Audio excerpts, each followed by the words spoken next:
My story today is about how Victor the Vulture became a regular part of worship on Sunday mornings, and maybe more generally, how I got involved with puppets. So many years ago, my father was a magician. Not a full-time magician, as many of you know, he was a pastor.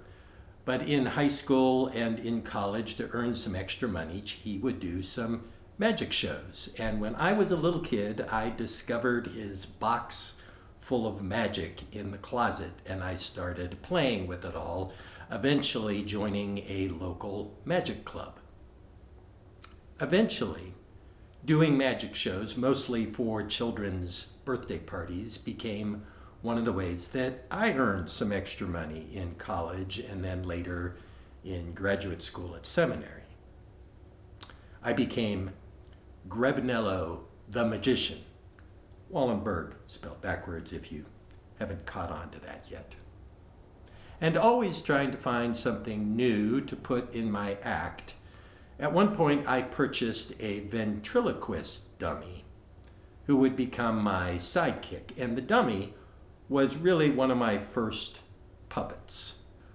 Working with the ventriloquist dummy got me interested in other kinds of puppets. When we moved to Missouri, the local arts council there had a program where they would pay artists to go into elementary school classrooms and share their art. And I thought this would be a great opportunity for me to learn more about puppetry. So every year I would create a puppet show, and each year it would be a different kind of puppet. One year it might be marionettes, and another year stick puppets and hand puppets or shadow puppets, and of course ventriloquism.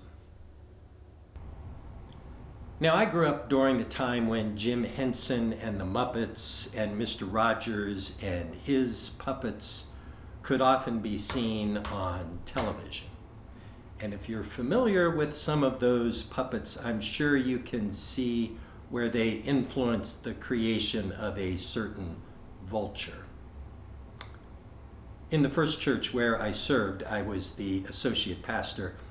And oftentimes, associate pastors get assigned the job of the children's sermon. And every week I struggled to come up with something that I could present for the children's sermon.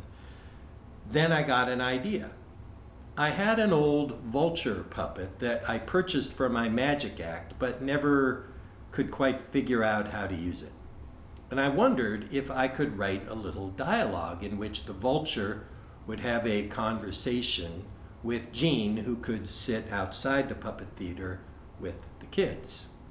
And it only took a couple of weeks to realize that I had hit upon something that worked. And so Victor the Vulture has traveled with me to every church where we have served. At our last church in Iowa, some local farmers and a set designer of the local community theater helped build the tree where you usually find Victor. After Victor proved to be such a success, I found that some of my other puppet skills could also be used in worship. I once built some giant puppets called backpack puppets that represented the three magi for an Epiphany program. And at the Presbyterian Synod School, I created a giant goose for a Holy Spirit-themed worship service. I think I once used a smaller version of that goose here at First Presbyterian. With kids here at First Presbyterian, we've done some shadow puppets, and of course, occasionally Victor is replaced with a visit from a mouse or an elderly gentleman named Mr. Methuselah. Puppets have a long history in many cultures around the world for telling stories that convey important ideas and values, so it makes sense that the Bible, which is a book full of stories, could be communicated with puppetry. Guess I've waited till kind of the end of this story to tell you the real reason of why I began using puppets. In junior high, one time I needed to give a speech in front of the class for a social studies assignment, and believe it or not, I was petrified of speaking in front of people.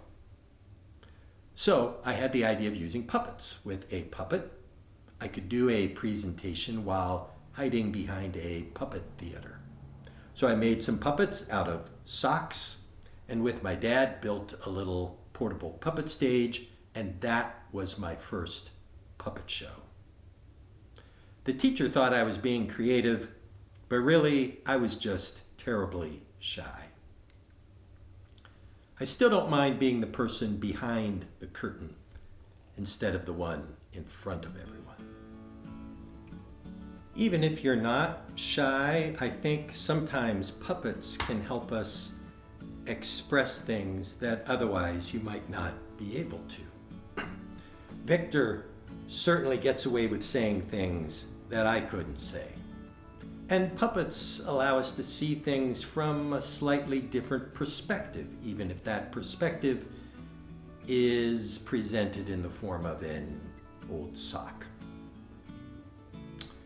I'm not sure if puppets changed my life, but they've certainly played a big part in many of the things that I've done in my life. Maybe sometimes they helped me to be me by expressing something that even I didn't know I needed to express.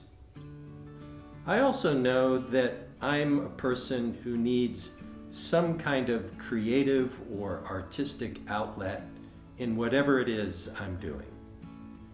And sometimes that's been music or photography or poetry, but a lot of the time it's been puppets. Well, that's my story for today, and thank you for listening.